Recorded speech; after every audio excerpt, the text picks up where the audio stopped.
Para falar sobre a operação Carne Fraca, está aqui no estúdio comigo o Rafael Higashi, que é médico nutrólogo. Rafael, muito obrigada pela sua presença aqui com a gente. Vamos começar por partes. Botar produto para disfarçar o cheiro, o gosto, a aparência de uma carne estragada. Esse produto pode ter que efeitos no nosso organismo? Boa noite, Leila.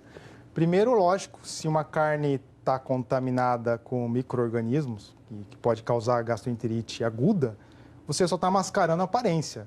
A sintomatologia, a consequência vai ser a mesma que não tivesse, caso você não tivesse mascarando o produto. Quer dizer, o problema maior não é nem o produto, o problema é a carne já vencendo mesmo, né? Exatamente. A gente tem que diferenciar porque tem saído muitas coisas diferentes na mídia. Uma coisa é a gastroenterite aguda, que é causada por micro-organismos, bactérias, por exemplo.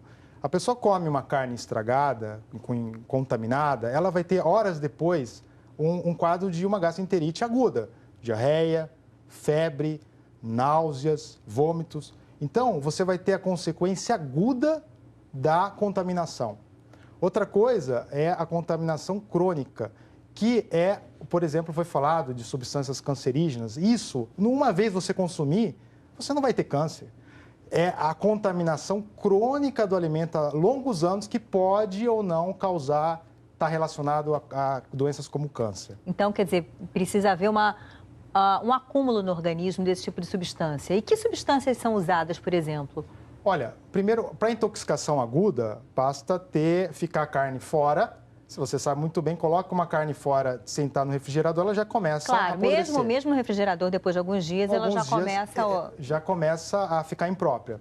Mas no caso da contaminação crônica, que não é, nesse caso específico, acredito que essa fiscalização não tenha sido mais passar despercebido a contaminação aguda. É mais substâncias relacionadas que no mundo todo está em discussão. É o quê? É os hormônios que se usam, hormônios que não são estrutura molecular igual do nosso organismo, que tem ação hormonal errada no nosso organismo, que pode estar relacionada a câncer. Metais tóxicos, chumbo, arsênico, mercúrio, que contamina nosso corpo.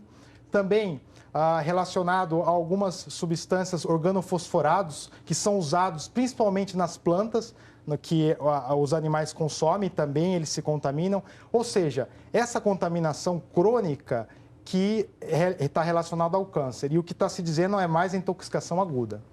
Em relação à mistura de proteína de soja, porque muita gente consome soja até intencionalmente. Uma série de vegetarianos fazem isso com regularidade. Isso é necessariamente nocivo? Porque a soja é bastante proteica também, né? Você vê algum problema sério nisso? Não. A não ser enganar o consumidor, né? Dizer que linguiça de frango é linguiça de soja, na verdade. Olha, existem proteínas vegetais que têm alto valor biológico, que têm todos os aminoácidos que tem a carne, por exemplo. Por exemplo, a soja. Os orientais consomem a soja muito mais que os ocidentais. E ela fornece os aminoácidos necessários para o nosso corpo. O que não pode ser dito é o seguinte: as pessoas parem de consumir carne. Carne vermelha de uma hora para outra também. A realidade é que essas regiões são regiões específicas onde a Secretaria de Saúde, o município vai detectar casos de aumento de incidência de gastroenterite e vai notificar para o Ministério da Saúde. Então, não tem que ter alarde, né? Tem que ter tranquilidade em relação a isso. Em relação à mortadela, salsicha, porque foi falado disso, né? Frango também. E aí, o que o consumidor deve fazer? Deve interromper o consumo desses produtos até segunda ordem ou não? Bom, veja bem, inicialmente não deve interromper.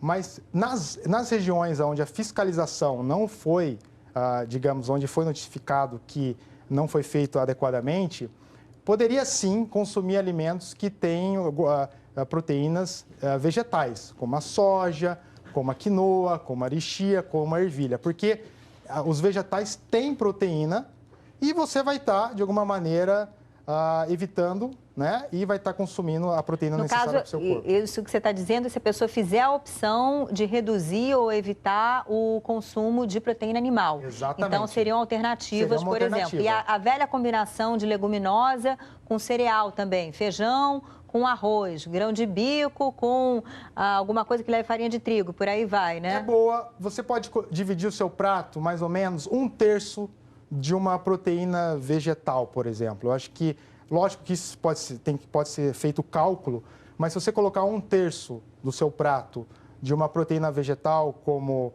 a própria soja, a quinoa, a ervilha, você está, de alguma maneira, mais ou menos colocando a proporção certa, que é ao redor de 30%. Em relação ao papelão, Rafael, porque falou-se disso, né, que tinha papelão misturado. Que efeito tem no nosso organismo consumir papelão? Ué, é fibra, em última instância. Exatamente, mas durante o processo, né, você tem substâncias tóxicas no nosso organismo. Hoje sabe-se, por exemplo, que tem uma série de... Por exemplo, o câncer, é muito falado, o próprio Alzheimer, que está se aumentando a incidência, tem muita relação com a contaminação do alimento, certo? Então, essas doenças estão aumentando muito a prevalência, a incidência ao longo do tempo. E o alimento, hoje em dia, está muito contaminado. Frequentemente, dados americanos mostram que o vinho está contaminado, que o arroz está contaminado. E agora nós estamos falando da carne contaminada no Brasil. Pois é, mas um embutido que tenha levado papelão, não é também a pessoa consumir 1, 2, 3 vezes que vai ter essa contaminação e vai ter um desdobramento mais sério lá para frente? Não vai ter, não. Uma vez, desculpa, problemas crônicos, como um câncer que foi falado, consumir uma vez não vai levar. Tá? O que vai consumir uma vez, você vai ter problemas, é no caso que tem uma contaminação da carne por micro-organismos. E nesse caso, normalmente você não come sozinho, você se alimenta com uma outra pessoa, você vai passar mal e a outra pessoa também vai passar mal. E em relação a colocar água na carne para aumentar o peso, isso é uma prática, eu já ouvi dizer que é antiga, né? Muito frigorífico faz isso, não é de hoje. São coisas para enganar a população, né? Tá errado, né? Tá errado. Mas digamos que nós temos que estar bem atentos a essa situação. Tá bom, Rafael, muito obrigada, viu, pela sua participação aqui com a gente. Foi um prazer. Tá bom.